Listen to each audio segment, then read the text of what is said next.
Well, good evening and welcome to this live stream event on the 15th of June 2021. Martin North here from Digital Finance Analytics.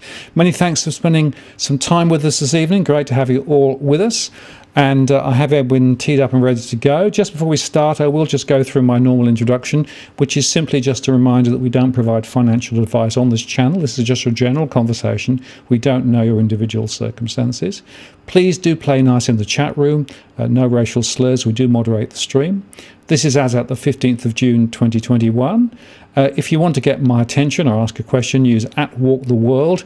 Very happy for you to engage in all sorts of chit-chat on the channel, but the point there is that to make quite sure that I see it, your question, use @WalkTheWorld. I have also enabled Super Chat, and that allows you to do a few things. Firstly, to put your question to the top of the list, make a contribution to the ongoing running of the channel. And I'll mention in a second something else too, but I'll come on to that in a moment or two, because without further ado, what I want to do is to bring Edwin in and bring him on. Hello, Edwin. How are you going? Doing okay, Martin. Doing okay. You know, it's frosty in the mountains, but still alive. Still alive is good. That's always a good start. That's right. My crypto wallet, on the other hand, it's it's at running at 50% pace. So hopefully it gets better. And with Elon Musk's promotion again of Bitcoin, you never know. Well, it's gone up a little bit, right? It just tipped over 40 today, so who knows. Now, just before we get going, I guess it would be good for people just to get a little bit more context, because whilst you've been on the show an awful long times when we run our weekly thing, a number of people asked me about Ribbon Property Consultants and what you actually do and how you actually do it. So I thought that might be a really good place to start. So just a little bit of background on that, and then we can go and perhaps pick up some of the questions that we had beforehand, as well as questions from the live stream. Yeah, sure. Look, at the moment, Ribbon Property Consultants is one of my brainchilds, and I've been buying property for developers and other clients for almost 25 years, apart from my own family and relatives and my own personal family. So with that experience in buying and selling properties, over the last 3-4 years, ventured off into Ribbon Property and providing a full-time service for people that are looking to get into the market. We have there's a team of us from various backgrounds and cultures and also linguistic backgrounds, which is very important in particular markets of Sydney. And the information, the professionalism, and the expertise that we bring to the table, I guess, is one that a lot of first-home buyers generally lack, not because of there's not enough or they don't research enough. It's more so from the experience, Martin, that of doing this, day in, day out, week in, week out, and over so many years, and building the relationships with selling agents, agents in general, institutions, and that's trying to bring it all to the table and provide a service that can best assist our followers, our viewers, our clients and friends that reach out for help in many different ways, from we'll even assist people with tenancy side of things, just to help them along, to unfortunately many get caught up in with tenancy issues needlessly, and we'll try to help them out. That's the general overview, and I know your followers have been very supportive and of our chats and things that we post out and of our conversations. So it's a great community to have and be a part of, and I'm pleased and proud of being a part of this community. No, it's great, Edwin, and you hold the record. Actually, we had one show last year when you got 1,600 and something live, right, which is the best we've ever done, right, for a live show. So now everyone was locked down then, right? So they didn't have anywhere else to go. So we had a captive audience, but nevertheless, that's still a record that it was definitely achieved and held by your good self. So thanks for that. And look, I can tell you that the community really respects your views, but also the fact that you are very open and transparent with what's going on about property. And unfortunately, there aren't that many people in the industry who are. So it is nice to recognise that there is stuff going on. Now, one of the things I just wanted to mention that. Edwin, you did say that you might actually even offer a prize, which would have been lunch with somebody, right? Maybe, yeah. Well, yeah. That still stands. So break the record. Let's break the record, and I'm sure we'll see how we go, and then you'll draw out a prize. But it's got to be in Sydney. It's got to be in Sydney, Martin. Yeah. So what I was going to suggest we might do, because I'm not sure we're going to get 1,600 on, to be frank, tonight, right? But why don't we do this?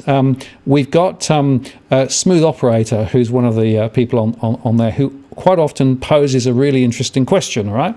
And then what we'll do is we'll see who answers the question, right?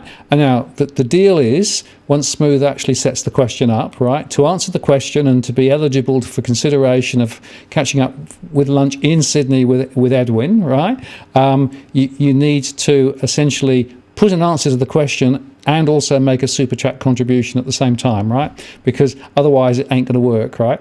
So last time we had, I think, 1 or 2 people involved, but not many. So here we are, another opportunity. So in a little bit later, Smooth will actually post the question, which will be a trivial question with an interesting answer. It'll run for a period of time. We'll then give you the answer. And then after the show, what we'll do is we'll look at all of those right answers with the super chats who put them in. And then we'll go into a draw. And after that, we will actually pick from that the person who will be able to have lunch with Edwin somewhere in and around Sydney. So how about that? Does that sound all right, Edwin? Oh, that sounds great. And just let the audience know that it's lunch will be on me, and they get to ask all the questions. So and tequila, right? Yeah, that was a funny one. And it's not tortillas, right? It's I prefer to eat something other than Mexican, Martin. Fair enough. No, that's good. Now, there's a bunch of questions already in the chat. There was one that I just wanted to pick up because Dimitri asked this, which is quite an interesting one.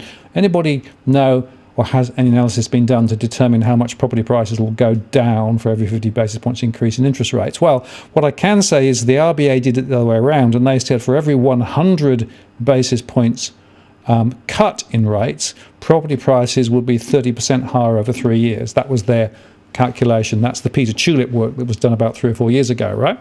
So you can, I think, assume that the alternative is true, which would suggest that 50 basis points, which is half of that, would mean that you'd see a fall of about 15% in prices over the following 3 years, all else being equal. That would be my guess. I don't know whether you've got a perspective on that, Edwin, but definitely low interest rates and bigger mortgages are driving this, aren't they? Yeah, look, they are, and also I think one of the many things and one of the many bugbears that you and I have is that property across Sydney in general is just painted with the same brush, and we've got to differentiate between apartments or high rise and freestanding properties. I've got various views on freestanding properties and apartments and in various areas. So it's really not as black and white as what the RBA or any other institution would put out as to what they will rise or what they will fall. But look, I agree with the general consensus of what you just shared, Martin. It's rather interesting how these topics come about and how they become the flavour of the month. And the opposing view is often left by the wayside if it doesn't suit the narrative of the mainstream or the spruikers or the pundits that want to secure certain institutions. No, absolutely. And in fact, we'll come a bit later to a report that came out today, basically calling out the 3 big issues about the economy and the property market is part of it. I just wanted to pick up this one because it was quite funny. Have you ever sold a house that's supposedly haunted? Look, I can say that one of the office that I worked in at the time, it was Rain and Horn when the Rain and Horn office in Blacktown was was in operation, and I was working in the office. I didn't actually sell the property. The property was up for lease, and but it was known that it was haunted. All sorts of crazy things happen. Tenants just cut the leases short.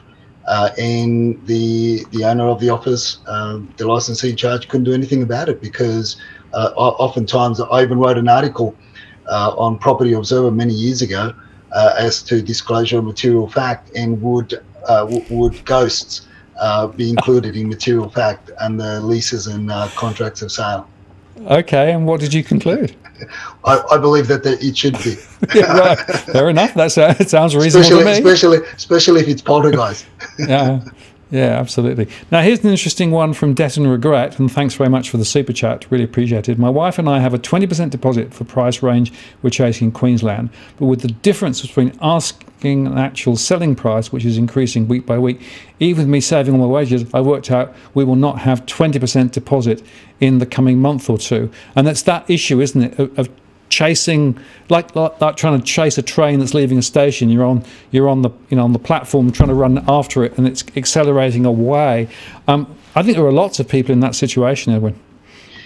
Look, but the main thing is that people need to be conscious of is not to chase the new and shiny. In other words, not to chase, as I've been keep on saying, is what everybody else is looking for. Look for something different. That's always been one of my my main criteria that I, in what I look for in property. Something different, something that more than likely people perceive as as an issue, and an issue that they can't get grasp, or that they can't get a handle on, or it's too much in their minds to take care of. So I look for those, and therefore I eliminate a good 90% of the competition. My team likewise has been taught to look for properties for our clients along those lines. And I guess the thing is always, and I've also taught my team to look for properties that have that upside. So I feel that not only in Sydney, but in other parts, as we read articles from other states, and as friends share posts on Twitter and every other social platform as to what's happening in other states as well. But I feel that the general consensus is that a lot of people are chasing the shiny new renovations, or something that's being spruced up, or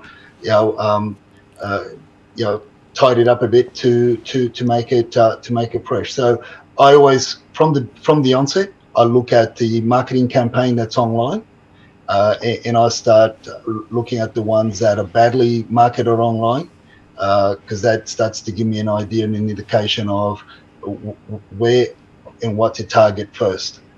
So to sell a home, obviously first impressions count, and to buy a home, again, first impressions count. And the first point of reference is that marketing campaign. You see some atrocious photographs out there on some of the marketing and the ads, and for me that's a good start. And I often think when they show as the sort of the hero shot, an internal shot of the property, right? That's an interesting observation, isn't it? Because they wouldn't do that unless there was a reason.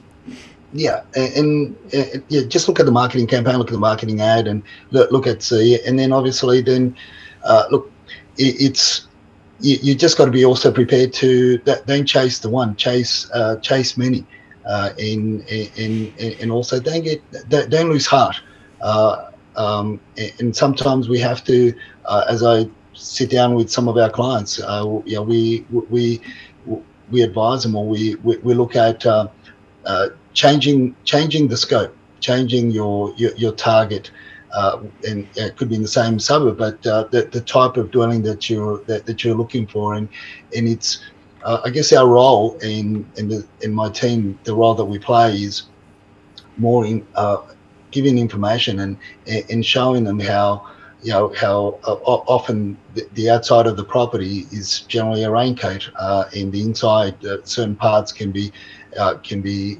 fixed to their taste, as opposed to buying somebody else's makeshift renovation. And then the questions are if they were done correctly. So it's an interesting point. But I going back to where we started was you're going to eliminate I'd say 80-90% of your competition if you stop chasing what everybody else is looking for as well. That's a good point. Now, Rosie asked another question here, which is in similar vein to an extent. My 28-year-old daughter is looking to buy her first home, a small villa unit with some land. Should she jump in now or should she wait? Now, I don't know which part of the country this is in, but I think both of us would probably say, Edwin, that there is always going to be more property, right? It's not like it's the only one and you will never have another opportunity, right? So sometimes the fear of missing out can actually steer people to make rather unfortunate decisions, which they then regret later, right? So it's really important, I think, to be quite methodical about the thinking process about should they buy, should they not, and there is always more property. Yeah, and I guess that is look, with all due respect, it's a very vague question without knowing price points, location. Is it going to be owner occupied? Is it going to be an investment? Nowadays, the conversations that we're also having with family and friends, predominantly with family and friends, security of and longevity of income, and that's something that's becoming very, very apparent in a lot of the industries and in a lot of the work environments where there's a lot of different types of jobs that are becoming redundant. So that's something that you need to take stock of. In terms of jumping into the market, I guess there's a lot of other underlying reasons as to why do you want to jump in, and again, it goes back to area, reasons, lifestyle. There's a lot to unpack in that question there, and I guess we can't answer it. We can't give it more detail than that without knowing. I think the answer is, Edwin, it depends, right? There are a few ifs and buts, right? But what I always remind people is, if you're buying a property to live in, right, it isn't just a financial investment, right? It's about somewhere that you want to live. It's somewhere that will be effectively, provide shelter and security and those sorts of things, and that's worth something, right? I think sometimes the financial lens can sometimes dominate too much, and we forget the reason why we're buying property really in the first place. Yeah, look, and there are many instances where family stick very close together, and they won't buy away from a suburb, and it might be a very small suburb with high demand due to the demographics and the location. So there's a lot at play, and there's a lot more to unpack. Absolutely. Why don't we do this? There was a really good question which we got beforehand, which I just put up now. This is from Chrissy. He says, a first-time buyer, 10% deposit saved, and looking to buy in Western Sydney. The question is the trade-off between buying new, off the plan, on a new released area, or an older place on a larger plot, with the risk of defects and repairs. So the question was, how much do we lose on competing the purchase of a new place versus an older one? Which do you think might hold the value better? And is there any difference on lending criteria between the two? So quite a long and complicated question, but I think a really interesting one. Look, it is. The first thing that came to mind was, do you want to play cricket in the backyard, or do you want to play ping pong?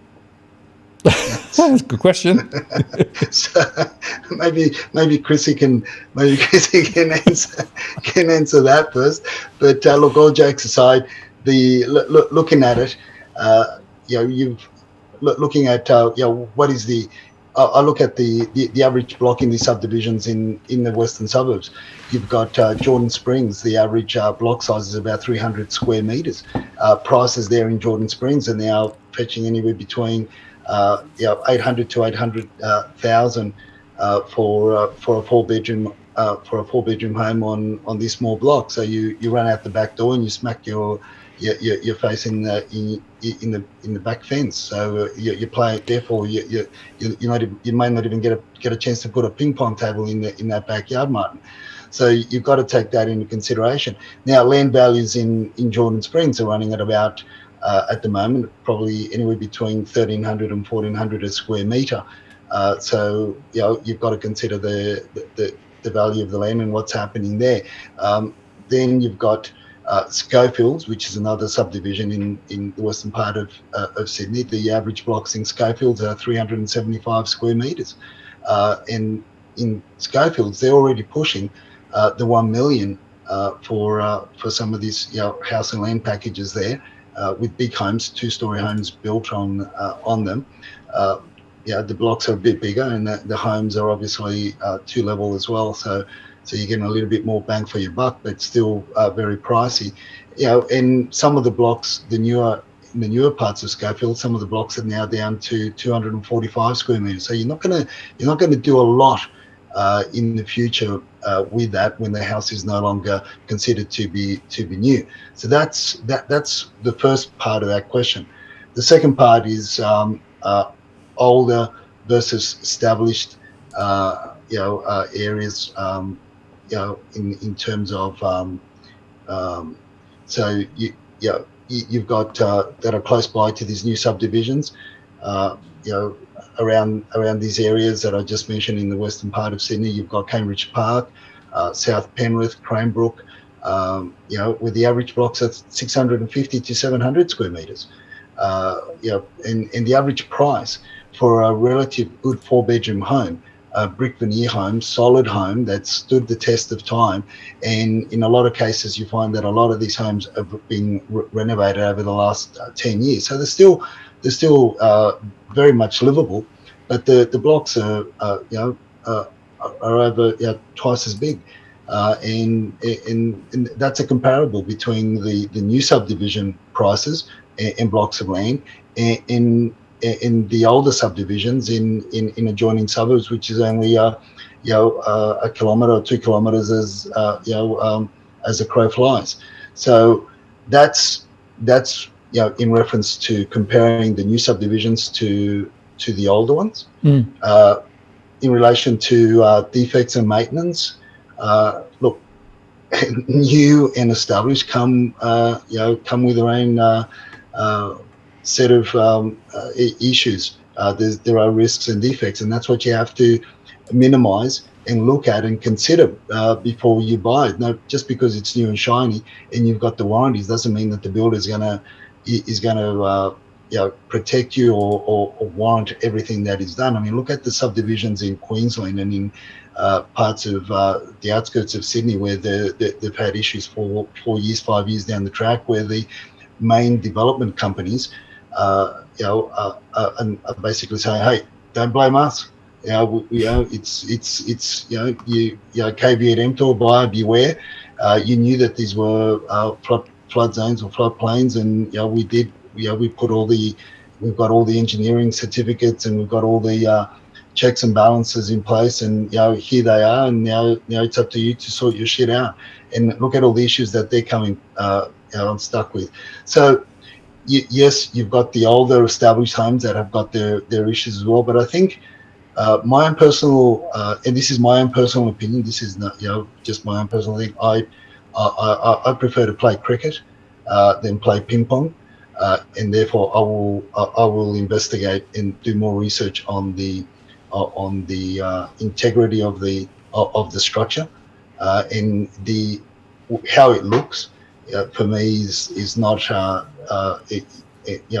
in clients and family and friends we've learned over the years that it's not an issue as much, because that the facades can be changed. They can be rendered, bricks can be rendered. There's all types of render now. There's all types of cladding. There's all types of forms and ways to basically give it a new skin and make it look plush. So look, they've all got their issues, and and they've all got the benefits. But at the end of the day, the lifestyle choices that family and friends have made over the years, and we've assisted with family and friends, is that bigger block of land for that is what appreciates in value, and buildings, as you know, depreciate in value. Yeah, absolutely. It is the land, isn't it, rather than the building ultimately. And I guess the other point is, if you buy new, it's only new once, right? And then it's a second-hand property, so you're then competing with new properties being built down the road. So quite often you see a little bit of a value adjustment after it's been sold for the first time. Smaller plot, which may save you land tax if you go the land tax route compared with a larger plot. But generally, from a lifestyle perspective and from long-term value perspective, it looks to me as though some of the larger plots probably ultimately give greater value later and gives more lifestyle in the meantime. Yeah, and also let's not forget the issues that they're having down at Oran Park in Box Hill with regards to the infrastructure that had been promised for almost a decade that would be put in, and a lot of the residents there were up in arms only a month or two ago, and that made mainstream news. So whereas a lot of the established areas, they've got a lot of infrastructure, and they've also you've also got to look at not only consider your plot of land, and not only consider the dwelling on your plot of land, but look at everything around you, and predominantly look at the road infrastructure, the streets, how narrow some of them are now, and any vehicle bigger than a four-wheel drive has issues going down the road, let alone council trucks to pick up rubbish. There are in some subdivisions, I won't say where, and for privacy issues, but there are some subdivisions, some towns, in the western part of Sydney that the residents have to literally roll their garbage bins to the end of the road so that they can be picked up, because the rubbish trucks just can't go in. They just don't fit. No, exactly. Well, we've got some development just up the road from where we are, and there was a big schmozzle about making sure that the road was wide enough to allow fire trucks to get through. And the developers were really pushing back quite strongly, saying, we don't need that. And the council says, no, you do. That's bylaws, you've got to do that. So they were not happy. No, yeah, exactly. You got emergency vehicles that can't get through. So all these things are issues that, unfortunately, in some cases, things have gone under the table, and they've been allowed to be developed in that manner, and that's a disgrace that many councils have, and the blemish that they will carry forever. But it is what it is. So I guess in the last one, the borrowing part of, I think Chris's question had also a component of borrowing, and with regard to borrowing, the government's giving greater provisions and benefits to those that go out and buy the new and shiny. But if you want to, again, if the government's giving you something on the one hand, you've got to realise that that's being made up on the other side by the developer, and you've the trade-off, in my view, is that piece of land. Absolutely. Yeah, well, that's good advice, I think, Edwin. Now, this came up while you were chatting, which is from Rolf, saying the RBA is a failed institution. It's not raising interest rates now. I would say that the RBA has failed on its mandate for quite some time, to be frank. And in fact, there were a couple of interesting articles that came out today. There was this one, which was actually basically from a result of a report which came out today, that soaring house prices is an economic threat eating away at the future. Very important article in the, I think it was the SMH, and it was referring to this particular report, which came out from University of New South Wales, Housing, Taming the Elephant in the Economy. And basically they were arguing that the handled housing for a generation plus has now created a massive economic crisis for the country, and the RBA and the other regulators are all part of the problem. Now, it's very interesting that this is now making mainstream news, and Edwin and I have been saying for some time that the housing market is a bit nutty thanks to bad policy, and now it's being relayed in a bit more detail in the mainstream. But the point is, of course, Edwin, the damage has been done, hasn't it? With rates so low, with huge house prices, with massive amounts of debt, with massive amounts of overdevelopment. Trying to put the genie back in the bottle now is almost impossible, isn't it? Oh, look, it is, and then it's only a matter of time before we get to know what the new ad hoc solutions that the government's going to throw in.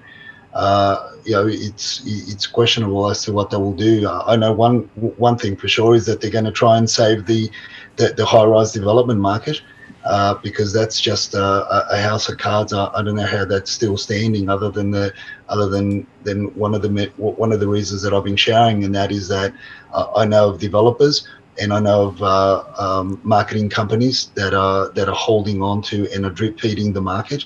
Where they're only advertising 1/10 of the properties that they genuinely have for sale, but they do it, and obviously to protect their positions and their clients. So it's not, it's something that at the moment a lot of but it's going to come a time where the clients, I think, are going to say, look, we've had enough. We can't bear the pain anymore, because how long can an individual hemorrhage dollars before they have to really fork up and stump up what they owe the owners corporations, and all the fees that they owe by way of special levies and strata levies that they haven't paid for months and potentially years.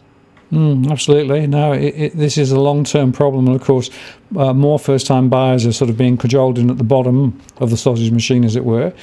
We have very few international purchases at the moment, partly because the borders are shut, and partly because of course the migration is different from it was.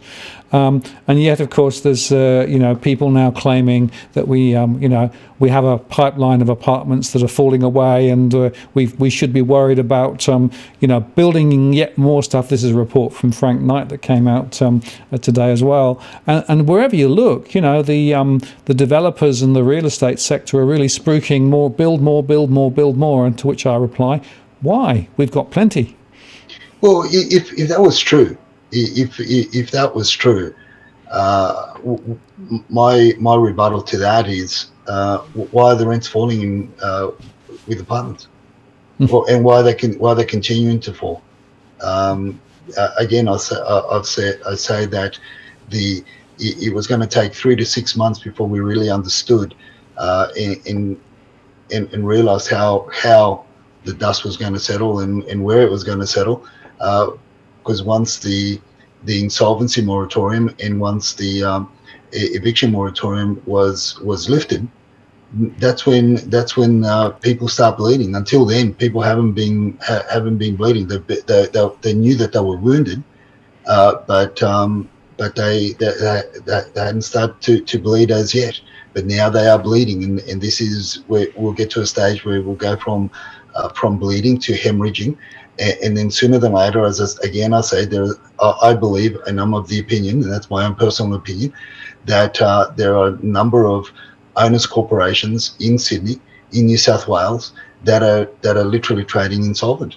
And sooner than later, the lights will go out in a lot of these buildings unless something is done. And this is what I'm waiting for, to see what the government will do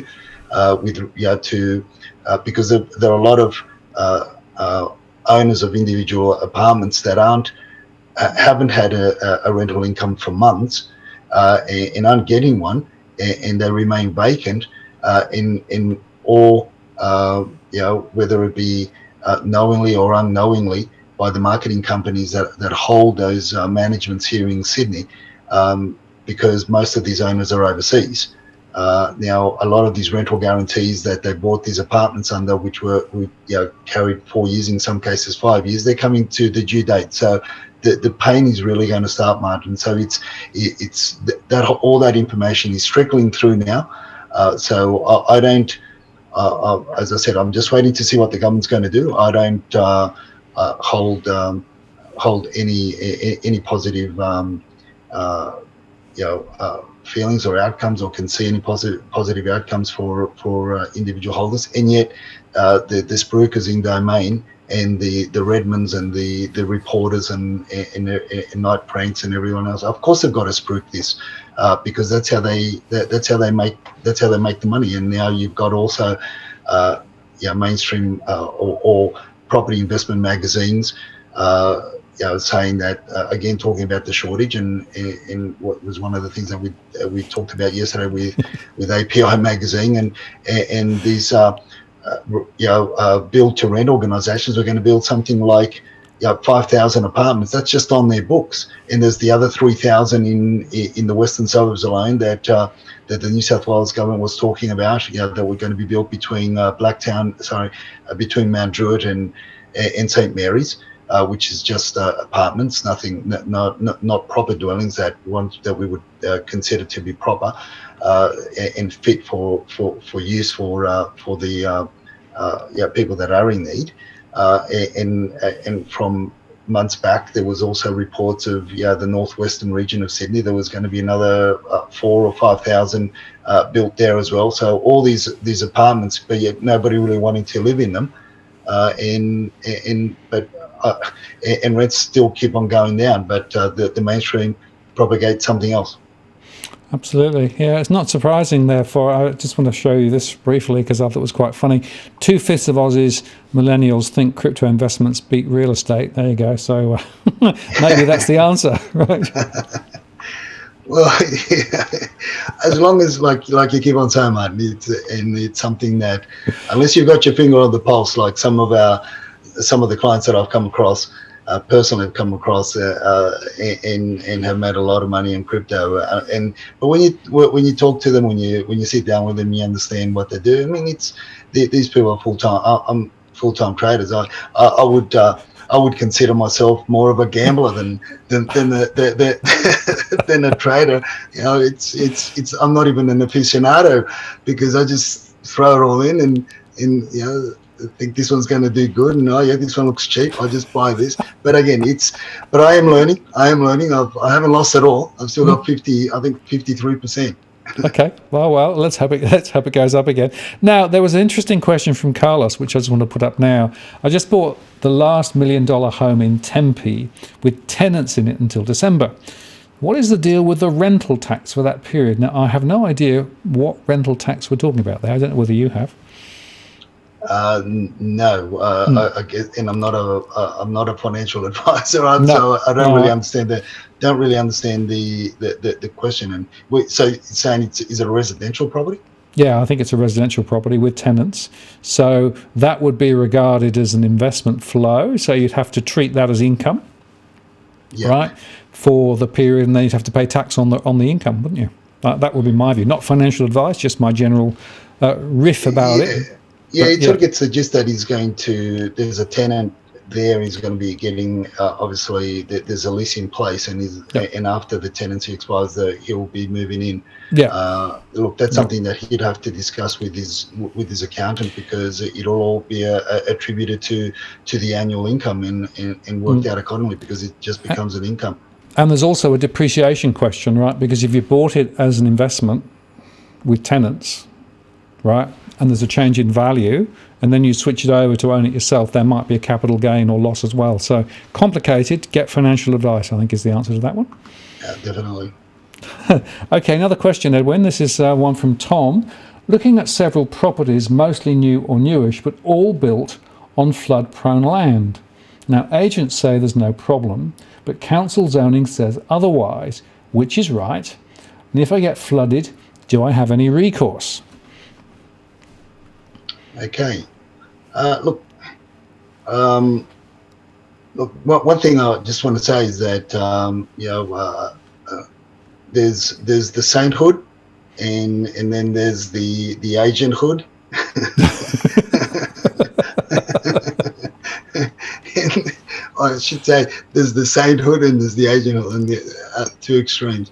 Now, look, if you're gonna choose which one, look, I'll always go personally, and this is not legal advice, obviously. I'll always go with the council, and if you're going to believe or trust what the agent's going to tell you, whatever they tell you, I'd get it in writing, and I'd want to know what the source of that is, and it generally goes back to the to the council. Generally goes back to the town planning, the guides that the council give out.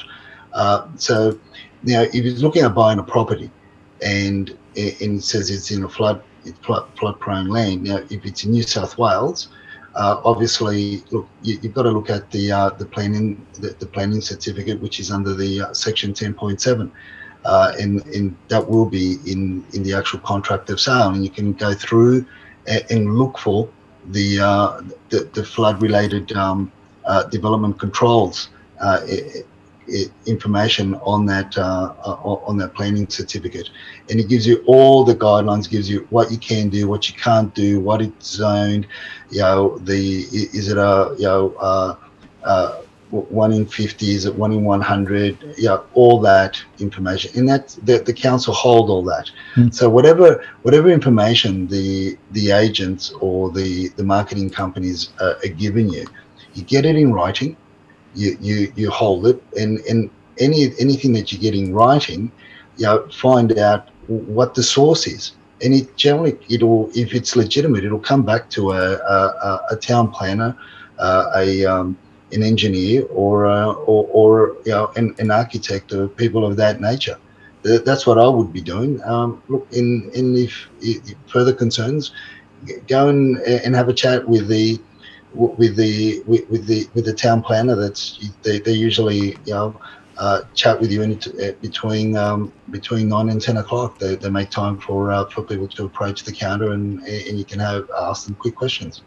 Yeah, I think that's very good advice, Edwin, because I've spoken to a number of people over the years who seem quite coy about going and talking to councillors, though sort of some holy thing that you don't want to go and touch. They're really quite approachable and quite helpful.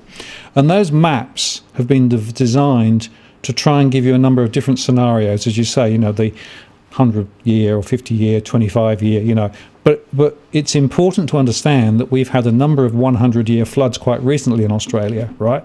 So whilst it might say this is 1 in 100 years, you don't know whether it could be tomorrow afternoon or 100 years down into the future, right? There are significant risks about building anything on a floodplain. And whilst you can argue that they can do things like extra drainage and all those sorts of things, if waters rise significantly, you're going to get caught. And the other point to bear in mind is that the insurance premiums for properties built on a floodplain will generally be a lot higher. And that's something else that people fail to do quite often, which is to go and check theoretically what the insurance cost would be. That would tell you something quite significant. And in some cases, I know of some insurance companies who just will not insure properties close to floodplains or on floodplains. So that's another reason you should absolutely check that out.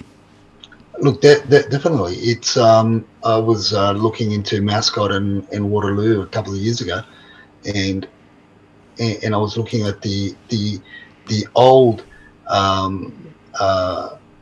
maps waterway of the waterways. I can't remember how far back I went, and it was rather interesting how reading the reports of what happened in that area, and how the natural waterways got diverted, and there was they built this and they built that, and then all of a sudden, before you knew it, they were building the high rise. I think it was around the time that that we were having the issues with Mascot, and then we had some heavy rains, and some of the I think Mascot station itself was was somewhat flooded. But if you looked at the historical waterways, courseways, and drainage of that whole area, you can understand why. On torrential rains, 1 in 10 years, 1 in 20 years, 1 in 15 year rains that we sometimes get. Is why it does that? And it's just nature, and we've mucked around with it so much, and we've pushed it this way, and we've bent it that way, and we've tried to do this and try to do that, but it has a way of kicking back, and hence and this is where a lot of the subdivisions out in the southwest region are having the issues that they have, because and then they introduce all sorts of weird and wonderful new ways of building, and with regard to waffle pods and and this lightweight construction and everything else, and on clay that's very how can I say, it's not something that you would use this type of construction, but they do it because they back themselves with bullshit engineering certificates that say, oh yeah, the backfill was done right, and this was done right, and the infill was done right, and the diversions were done right, and all this and all that, and when you chase it all back, you find out that somebody got one of those reusable shopping bags, Martin. It's funny that there's a lot of those around even now, and the fact of the matter is that sometimes things are built when they perhaps shouldn't be built, in a way that they shouldn't be built, and then of course somebody picks up the tab, and unfortunately it's often the end purchaser who picks up the tag. And I can tell you that if you are flooded out, it is a non-trivial exercise to sort it all out. And I've spoken to a number of people through my one-to-one conversations who've been flooded not once, not twice, but 3 times over about 6 or 7 years, right? And the third time, well, what do? Because of course now that area is known as an area that floods, so the value of their property's gone down. Their ability to be able to deal with all of the issues off the back of it have been degraded, and so it's a really traumatic thing. So my own view is be really, really cautious about floodplains, and just because there's stuff there, check the maps and make quite sure that you're not buying yourself a heap of trouble. Go up the hill.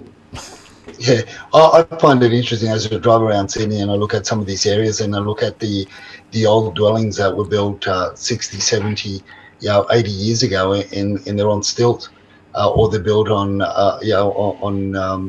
piers, and the only thing they used the ground level area for was really just to park the car or the horses and buggies.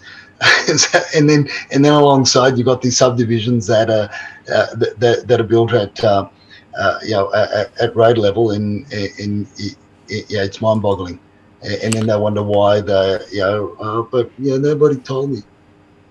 No, exactly right. And interestingly, of course, with all of these things, wise after the event is often the case. Let's go to the next question. This is actually one from Tina. Love your work, she said. That's good.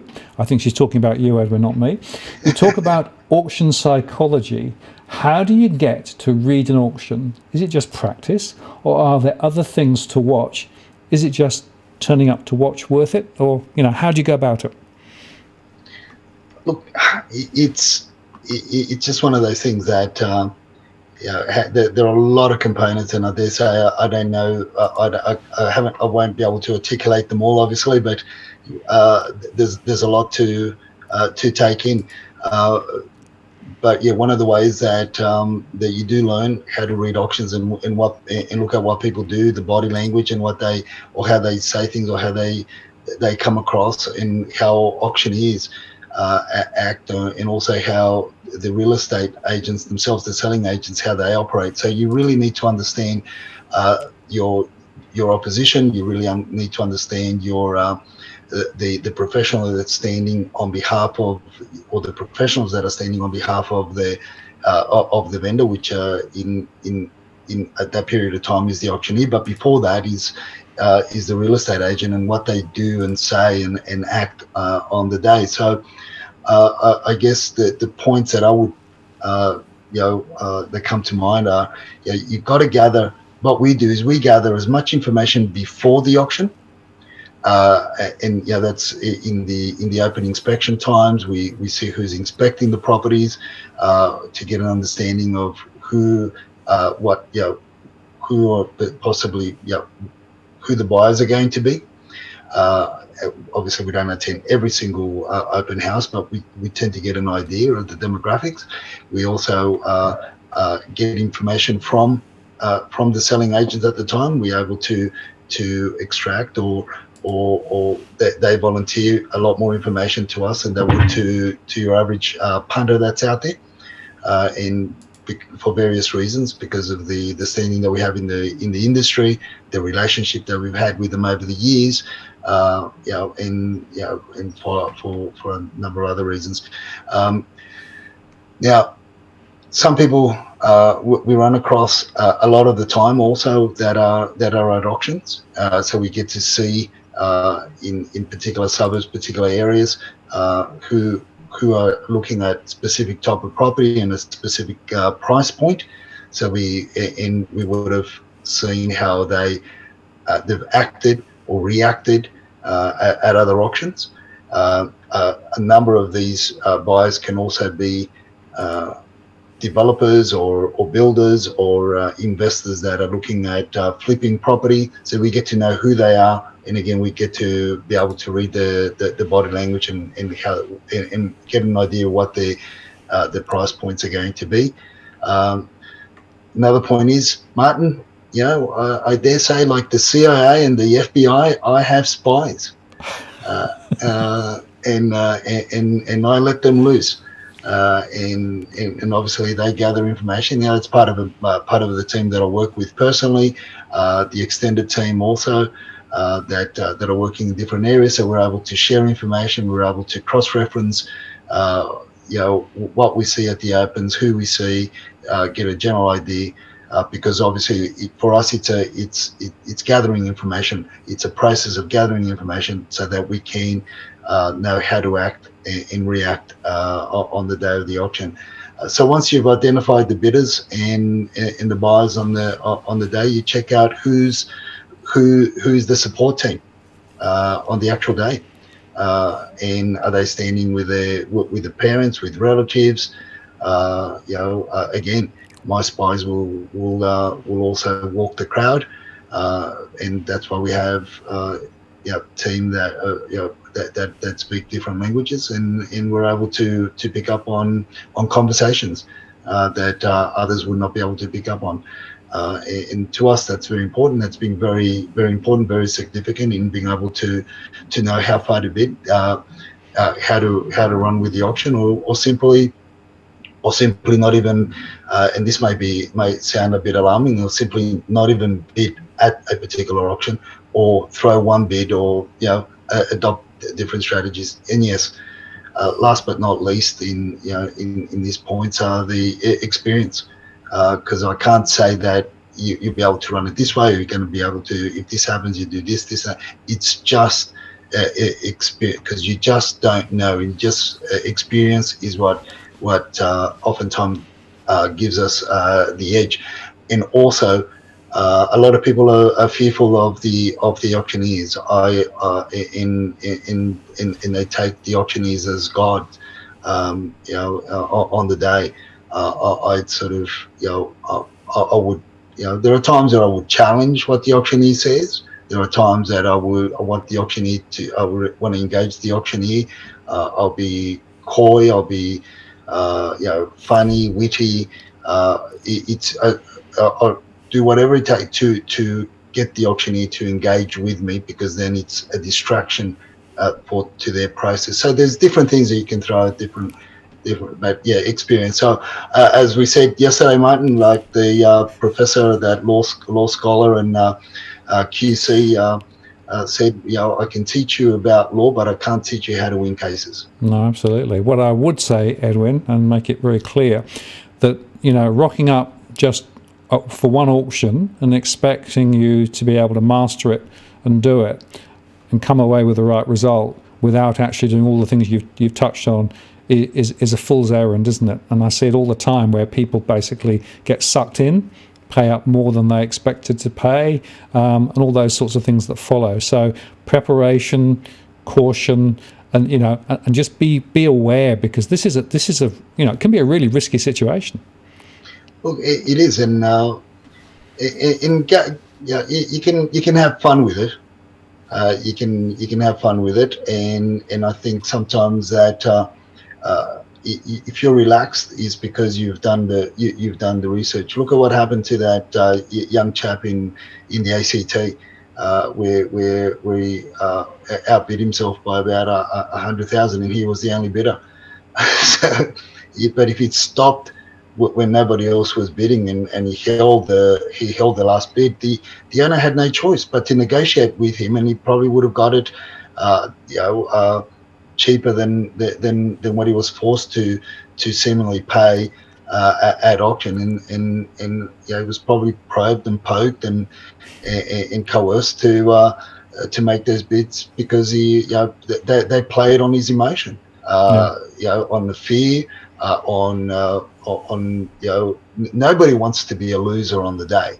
Nobody wants to be seen as the loser, and so therefore they played on it, and they're masters at it. That's why they've got vendors get professionals to sell. I know a lot of people say you can sell your own home, and who needs a real estate agent. Look, there are some really great real estate agents out there that even I would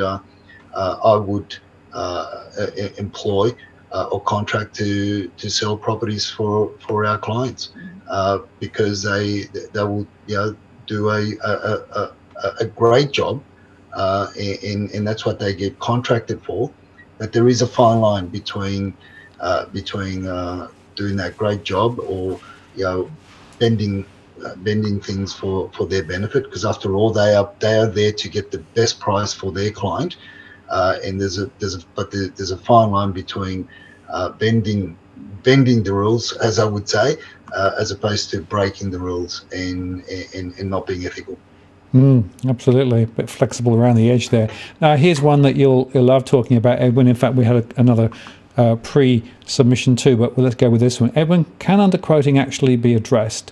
Laws were implemented in Victoria long ago to try and prevent it, but real estate agents are still underquoting. Big bugbear. Look, I think I've been very vocal for many years with regard to underquoting. Even when I had my own office and we were selling, and I would call out a lot of my peers in the industry that were doing that, even in a market that wasn't as hot as what it appears to be now with regard to freestanding homes and in certain areas. It's an issue that I've written about. It's an issue that I've spoken about in a lot of mainstream publications and on many news outlets as well. And I've also challenged the industry bodies to control their members more closely. But as I keep on saying, my issue is, and I take the task, is the fact that a lot of the CEOs and the owners of the main real estate bodies, agencies, condone it. So if they're going to condone it, how do you expect the franchisees and their underlings to do anything about it, or to see it as anything other than a practice that benefits their client? And that's the unfortunate thing, Martin. And I've been very vocal about it, and I'm not going to hide it. And that's my bugbear. I think if you start, if you can have some inroads in the industry bodies, that many people think that they are the governing bodies, but they're not. But in the industry bodies, then you can, and they start pushing to make their members change the way they operate. Maybe we'll get somewhere, because the industry regulators themselves, their hands are tied. And I say their hands are tied because they've put in place policies, they've put in place legislation, regulations, and all these changes that they've made to laws that have been in there since 2000 to try and bring better awareness to the general public and be seen to be doing something. But you know what? There are more ways to circumvent those regulations. There are more loopholes that they've created in these new regulations and so-called legislation. In my view, they haven't tightened the existing laws that were in place. They've actually diluted them by creating more ways that you can circumvent them. So all these things need to be addressed. But I think until the institutions, the real estate bodies themselves start pushing their members to change, I don't really think we're going to see some real change. And the incentives are too high for the real estate agents on the ground the incentives that they get in not changing are higher than the rewards they get if they did change. Yeah, absolutely. In fact, Ray asked a subsidiary question, which is quite relevant. Whoops, missed that one. Hang on, let me go there first. I'll come back to the other question. How is underquoting being reported and to whom? And do they have any authority to penalise those who do underquote? Look, the process is a long and tedious one. Myself and another reporter from one of the mainstream publications, we reported an incident 4 years ago. I'm still waiting to hear back from Fair Trading, and I dare say she's also still waiting to hear back from Fair Trading. Some go all the way, others don't. With the connections that I have in Fair Trading, I've tried to take it to higher levels, but at the end of the day, it's just too big a beast. And as I said, they've convoluted the regulations when Dominello was, I think it was Dominello that was in charge at the time, and they convoluted it so much that the people inside Fair Trading don't understand how to police it. That's what they've done. Rather than leaving it simple and clear as it was in the legislation, they came up with this new frameworks and this new way of trying to do something, be seen to do something about it. But all they did was just make things worse, and it's very ambiguous. So when you talk to some of the people in Fair Trading, they themselves don't understand it. And as I said, as far as I'm concerned, what's happened is there are more loopholes that got opened up when they did that than how it was before. And before it was very, very black and white. You could give your guide on paper had a certain tolerance percentage, and if you were outside that tolerance percentage, it was deemed to be underquoted, and you couldn't advertise below your lowest point. So all these things were in place. But as I said, we went from, but look, there's so much that goes on in the background, and there's so much that isn't policed in the background. There's not enough auditing going on, and then we had COVID, and that just made things even harder for the regulators to get out there and do things. And I think they're still playing catch up with it. And who was to say that a lot of vendors were going to favour more auctions, and this is the outcome of badly written regulations. Absolutely. And Carlos asked, why are people at auctions outbidding themselves after the competition has become obsolete? Happened to me at my auction, but I didn't budge and still won. We spoke yesterday about somebody who bids against himself, right, at the auction. Yeah, well, they do it because, as I said, because they don't know that they can hold the last bid, and they can negotiate in closed doors, and you bring the parties together, or the two representatives come together, which is the selling agent and yourself as a buyer, and you negotiate in closed door. But because they from what I read in that report, in those tweets, and the person that was there present at the auction, and what I've seen in other auctions myself, is people get caught up in the emotion, and it's easier for the auctioneer to then, what we say, pull further bids from an individual, and they'd start bidding against themselves because they think that that's the norm, or they think that that's the way it's done. If you hold the last bid, hold it. That's it. You don't need to bid anymore, unless somebody else bids, or unless the vendor's bid is put at play. Then you don't have to bid anymore. And at the end of the day, you hold the last bid. You hold the final bid. And if the property isn't on the market, the selling agents have got no choice, and the auctioneer have got no choice but to negotiate with you in closed doors. But on the day, as I said, many show their hand, and auctioneers take advantage of it, and they get a free pass. Okay, very interesting. Let's go back to one of the other questions beforehand. This is from Jill. Looking at a deeply discounted apartment in North Ryde, about 5 years old, in a high rise, and around 20% off or so. Do you think it's worth it, or still too risky? Yeah, it's a loaded question. Again, this isn't financial advice, and obviously you've got to look at the individual, the building itself, and North Ryde is a big area, and there are many developments there, and built by different builders, and some you don't want to poke it with a stick, and others you could walk in and you can feel safe. Look, at the end of the day, from the reports that I've had, and one of my other team members that worked in that area with me that we've had, from North Ryde all the way up to Epping, Carlingford, and Eastwood, the agents that we've spoken with personally, as well as that she's spoken with personally, they're not convinced that they're not confident.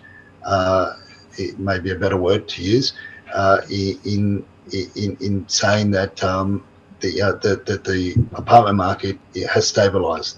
So they themselves. So I'm giving you information that we've gathered from selling agents on the ground, outside of my own personal opinion, or our own personal opinion, and they're just not confident, and they're not. And as a matter of fact, when we chat with them, they're still playing it down. So they still believe that it's got a bit of a further dip to go, and how far that goes, it's only time will tell.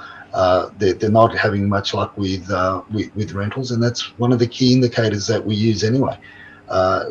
Vacancies in the actual rentals achieved for those. So that's from what we've been told and information that we've gathered from those agents on the ground that are selling. And my perspective there would be, Edwin, be worth understanding how many other vacant properties there are in the block, right? And also what the strata arrangements are, and what the property management fees are, and what they're expected to be, because quite often now, at 5 years old and beyond, the fees start to rise because of the maintenance starting to bite. And I agree with what you've said, that we know in some areas, the price of units has not yet settled, right? It's still going down. And my own view is that in that area, there's quite a lot of spare property around there, and there's new stuff being built even now. So I'm not quite sure that it's as big a value offer as it may appear. Well, that's right. And who's this one? Evan. Evan wants to say hello. Hello, Evan. Very good. I like it. Okay, here's another one. I really like this one. This is from Mike. Is subdivision council controlled, or can I just build a granny annex? And how difficult is it to get permission to split up subplots? What should I be thinking about? I guess if it's Mike, one of my Lebanese friends, you can build a high rise. Particularly if you're on a corner block. Yes. Anyway, Look, you've got a different. I think we've got a. I think what Mike's getting to is, you know, not so much a subdivision as much as adding a granny flat. That's the gist of the question. Would that be correct? Correct. I think that's right. Yeah, I think he's trying to say how far can I go without having to get formal subdivision and approvals. Yeah. Right? Well, yeah, they're obviously, if you don't have the right area, the right square meterage and everything else that comes up, obviously you're not going to be able to subdivide the land. But I think from the gist of that question, I get the feeling that he's talking about adding a granny flat. In Mike, you can only add one other dwelling. If it's in a council in Sydney, and depending on the land size and so forth.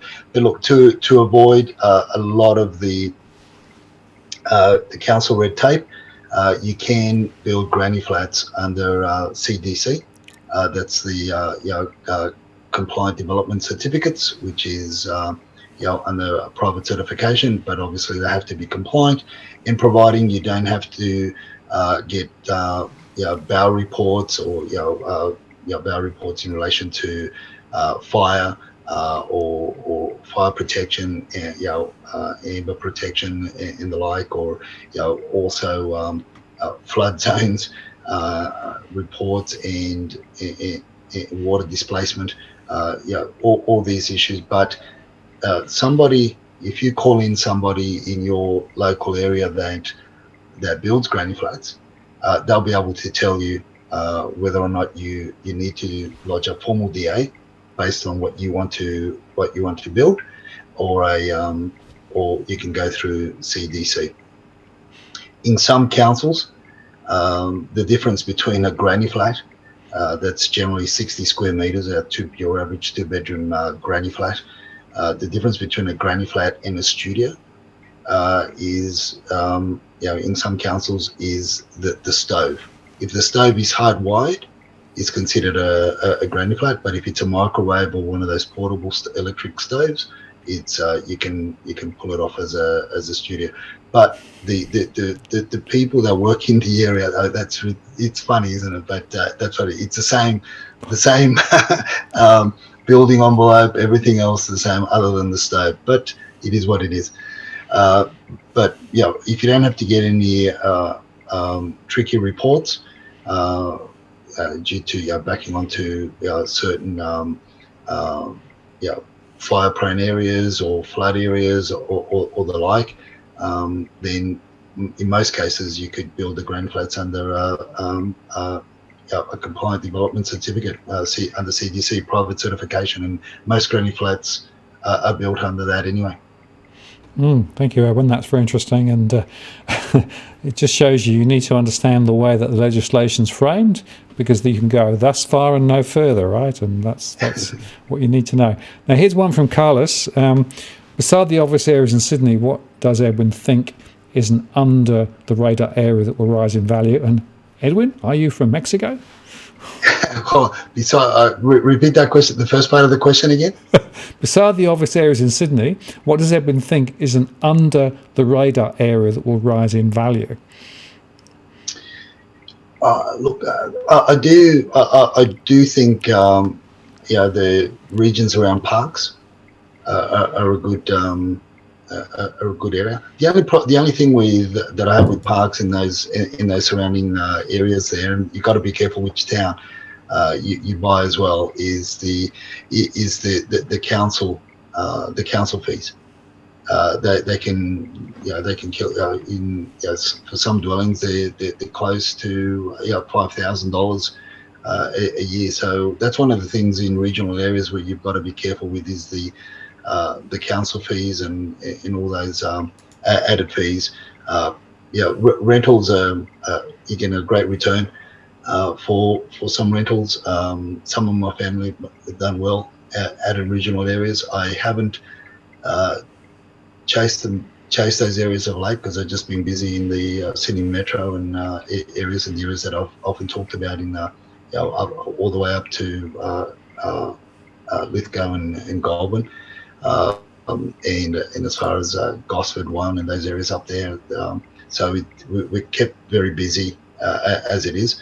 But in previous years, I did do a lot in around Parks, Dubbo, in those regions there, and I think in some pockets you can still get some great property in local tenants, long-term good tenants as well, which is something that you look for in the regional. But when you do look at regional areas, regardless of what's happening now, you also got to consider that it's not a one-trick pony.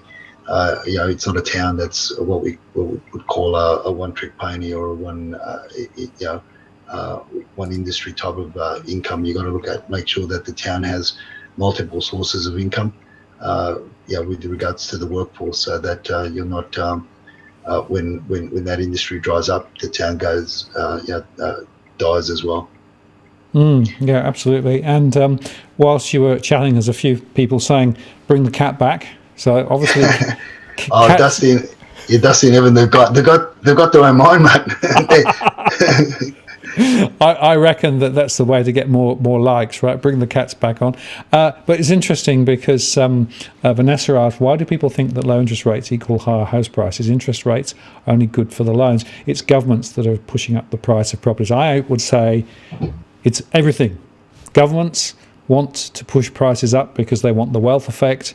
The low interest rates means that banks can lend a lot more, and that's increasing the debt burden. And all of those factors together are actually driving in the same direction. And the problem we've got is we've got this complete myopic approach to property rather than actually broader investment in the overall economy.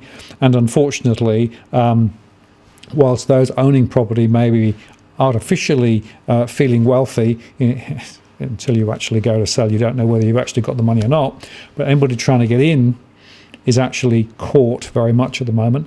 And of course, we've got a lot of people now who's got most wealth just locked into property, and therefore if it were ever to turn, and it could well turn at some point, it's a highly precarious situation. This is an artificially structured thing that's happened over a generation or two. It's deliberate policy of government, though, ultimately, isn't it, Edwin? Yeah, that's right. And the pandemic has assisted the government and the big corporations in controlling and manipulating all sorts of markets. We've got the fear in America with the big corporations and the institutions basically absorbing most of the properties that come up for sale, and things are going crazy there. Because they can, and that's one way to control the public, the way things are, the way that money's handled, or controlling people in general, and obviously, we're blessed that we're not in that type of state. I don't believe we are. And we've got a lot more freedoms and liberties, but yes, nonetheless, there is that big push by the government to prop this property market as much as possible. But it's going to be interesting to see what they're going to do and try to do with the apartment market, because it's two different markets, as you and I've been speaking about, Martin, and it's. But yeah, look, it's the pandemic has certainly the issues around it and what it's brought about. It's just made it easier to control, which has also created another shift in people in general, and that is that that shift that we spoke about at the beginning of 2020 that we said was going to come, and here we are, and we have been, and that is the mindset that people were going to move away from high-rise development in droves, and we could go back to those episodes that we did in early January of 2020, Martin, we talked about that, and we were already getting notions of and looking at what was happening in areas in regions where the pandemic was already taking effect, and we could see the shifts there, and it was only going to be the natural thing to happen here as well. So all that's added and compounded and has assisted the government and the banking institutions in manipulating this property market as they have. Absolutely, and the manipulation will continue. The question is, how does it play out, right? Because they're going to have to probably put rates up at some point. Out-of-cycle rates will begin to happen, and that will probably be the next thing. The Reserve Bank is turning off the term funding facility at the end of June, which means that the very cheap lending to the banks is being taken away. So they've got more pressure on margins as a result of that. So expect mortgage rates to start rising gently from this point.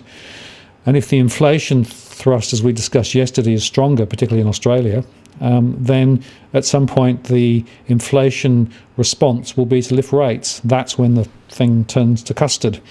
On the other hand, central bank and the government will try to do everything they can to preserve this for a bit longer, definitely after the election.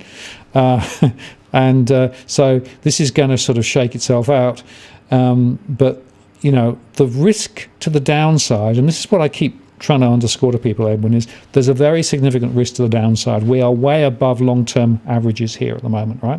And whilst the government can support this for a bit longer and a bit longer and a bit longer with the help of the Reserve Bank, the risks of it going the wrong way are getting more and more extreme.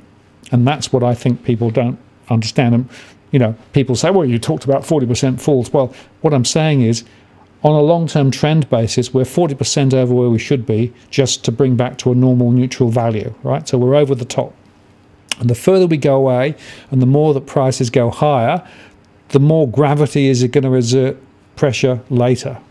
And therefore, I think people need to be quite cautious and careful about the way that they actually think about house prices. They won't go up forever, in my view.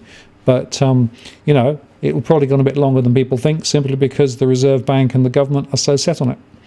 Yeah, but as I keep on saying, here we go. is Evan again? I'm going to say hello. I can't tell them apart. It's only, but it's but for the pandemic is what I honestly believe saved my industry in terms of the selling agents themselves. And again, I go back to a simple indicator, and that is the amount of properties for sale on the market in comparison when you compare it to the amount of selling real estate agents that are based in New South Wales, which is roughly about 24 to 27,000.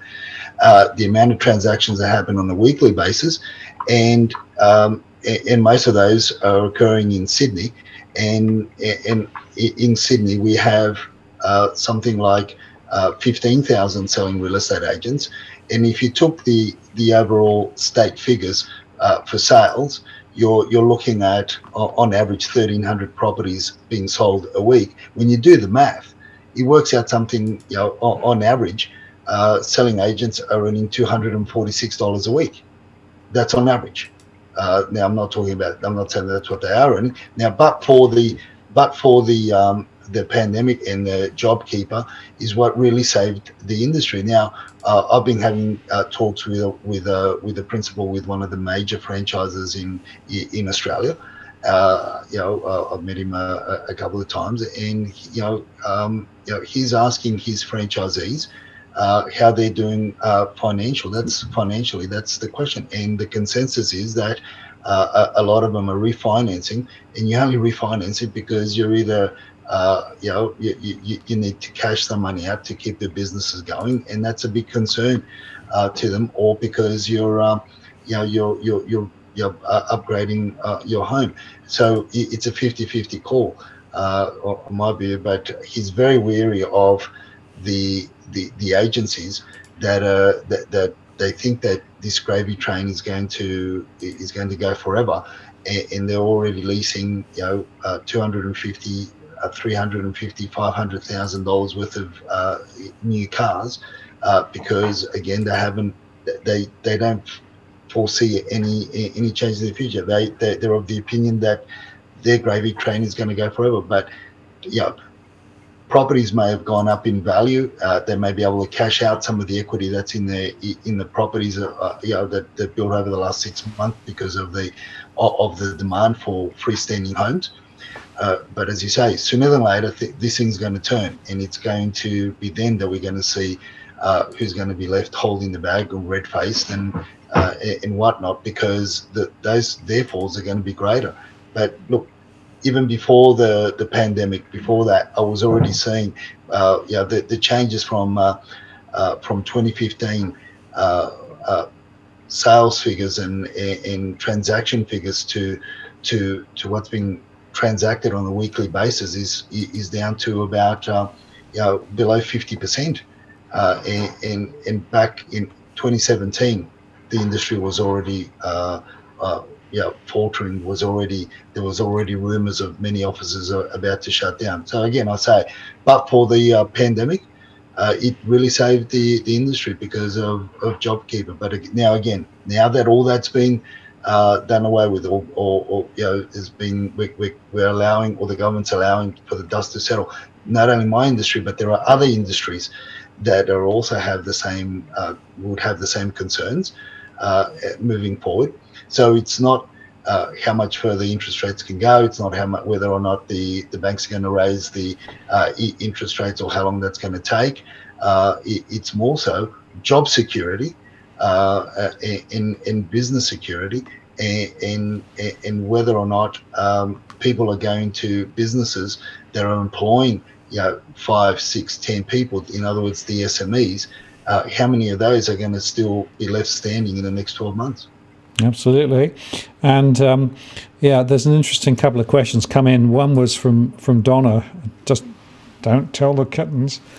What is a dead cat bounce? It's a term I've heard a few times. Well, a dead cat bounce is basically it goes clunk, clunk, right? So basically, it's a considerable fall in the market or wherever, but then it bounces a little and then drops again. So that's what a dead cat. It's my crypto wallet. It's your crypto wallet. Exactly right. And there was another comment I put up a little while ago saying, the tricky thing is if you buy now and prices drop, then you're going to be in huge amounts of debt. That's the problem, right? That is precisely the issue. So what we have in the situation at the moment is the Reserve Bank worried about the amount of debt in the system but not admitting it, right? And effectively trying to keep the system alive by supporting the banks and encouraging more people to buy into the market. The government is throwing money at first-time buyers to try and support the market. Wait for the migration doors to open once we get the virus under control, because that's the only other lever they've got. So the only way that prices can be kept as artificially high as they are is to have massive amounts of migration with all the consequences of that. That's the only lever I think they've got now, because rates are pretty much as low as they can go. So whichever way you look at it, either this is going to end as a correction, or it's going to be supported with significant further government intervention, which can be financially direct or indirectly through migration. And I'm expecting the migration lever to be pulled quite quickly.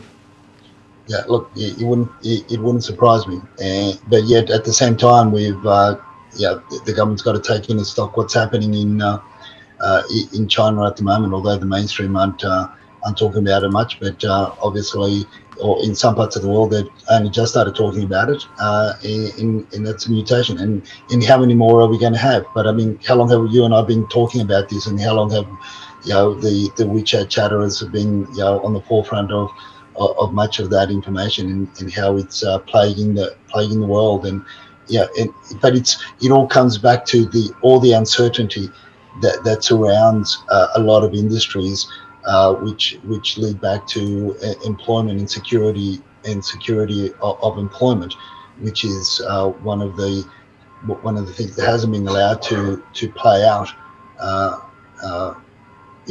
properly, so that we can see and we can know where we're going to start, where we're going to start from, and continually propping up the market and pushing them now. The government, not only now but of late, the government pushing the Australian public to continue to utilise, or this push to use super funds to purchase property, and your retirement funds to purchase property, and all sorts of wonderful things. But at the end of the day, it's your money, because, as you said, Martin, the government's sooner than later is going to be running out of money, and it's just about to run out of money. And then how much more can they print before the price of carrots continue to rise? And the cost of living just gets more and more expensive. So you don't need rate rises, bank rate rises. It's just the cost of living is more than enough to put a dampener in a lot of pockets. And what do? Do you keep do you feed your family, or do you keep your $3 million house in Castle Hill? Yeah, that's a very good question. And, there are a lot of difficult questions to be faced, I guess, in the the month and years ahead. But, the bottom line, as we keep saying, Edwin, we're pretty much down at the end of the show now, is that, when you buy property, there are some very significant questions that you need to ask. You need to be conscious of the context that we've been talking about here. But, there are also people needing to buy and wanting to buy, and there are still important questions that, as we keep underscoring, right? Don't just jump in, don't just get swapped up and sort of caught up in the moment at an auction, right? Do the work, think about things like floodplains and those sorts of things. Get the reports, understand the risks, and as I think you have said several times, go slow and go careful, right? Yeah, and most of all, and again, this is what my team tell their clients, what I tell our clients, is buy with. We're trying to help you buy with an upside. So therefore, you can cushion. Should anything happen in the future, whether it's 12 months down the track, whether it's 24 months down the track, or 3 years down the track, whatever your economic or philosophical or political view may be, at the end of the day, what you're doing is you're buying with that cushion, so that if prices do come, well, you've maximised on your upside, and you're at a position where it's still somewhat affordable for you to maintain the property that you bought, as opposed to chasing the new and shiny and freshly renovated properties, or in suburbs where for one reason or another you're so hard bent on getting into, but yet when you may look a little bit further afield and sacrifice a little bit extra time getting up in the morning or earlier, or commuting a little bit longer, you end up with much better lifestyle. And you'd be surprised that schooling systems, or the schools and tertiary education in the other areas are just as good, or from your savings that you've compromised on location. Those savings will enable you to send your kids to private schools, whatever you've got to look at the upside. That's what I always look for when I buy property for myself, for family and friends, and and clients. And if you can keep that in mind, then you're going to do a lot better than most. Yeah, good advice, Edwin. And as we continue to have our weekly rants, we'll be able to give a few more tips for people to think about. And we'll have to get you back on the live show, and again, because we've only got half the questions, but never mind. We'll probably answer some of those questions on our Monday show. So I want to say thank you very much for your time tonight, Edwin. It's been great having you on. And Tony Palmer's just said, I'll pull this up. He will draw your coat of arms for $500. Well, nice try. As I think I said last night, 2 cats, a mountain, and lots of carrots rampant, right? Oh, he's frozen. No, Edwin, you froze. Was it the flying wombat again? No, Dusty pulled the plug. Okay, well, thank you very much for tonight, Edwin. Really appreciate it. And we'll look forward to having you back on our Monday rants. And no worries. Thank you very much indeed. Have a good evening. Bloody Dusty was pissed off that Evan got all the limelight tonight. What? And so she went and pulled the plug. Well, I'll tell you. I think the cats probably were the main winners for tonight. They got more. They got more positive comments than anything else. So there you go. and email me the details and put the contact of the winner for tonight. And more than that, looking forward to the chat. Yeah, great. Okay, we'll sort that out afterwards and connect you up. So, Edwin, thank you very much for your time. Really appreciate it. And we will see you next time. Take care. That's great. Awesome. Talk to you later. Bye. So there you go, folks. Thank you very much for all of those who've made comments and super chatted and all those things. I really appreciate it. And yeah, Nigel says my microphone is just off peaking. Hopefully that's the idea. It's meant to be quite close, but not quite peaking. Anyway, just before I go, let me just tell you that next week, I think that's the run. We've got Taylor Cantro coming on to talk about investing in the current climate. So mark your diaries and join us next Tuesday at 8 p.m. Sydney time. It'll be fun as normal. Tony, of course, is always good value. We'll be able to play Cantro Bingo once again and see whether we get another full house of his wonderful quotes. So mark your diary on that one. And keep an eye out for our daily posts. We're doing quite a few at the moment, a lot going on. And once again, thank you very much for spending some time with us this evening. Really appreciate it. And have a good evening. We'll see you next time. This is Martin North from Digital Finance Analytics, signing off.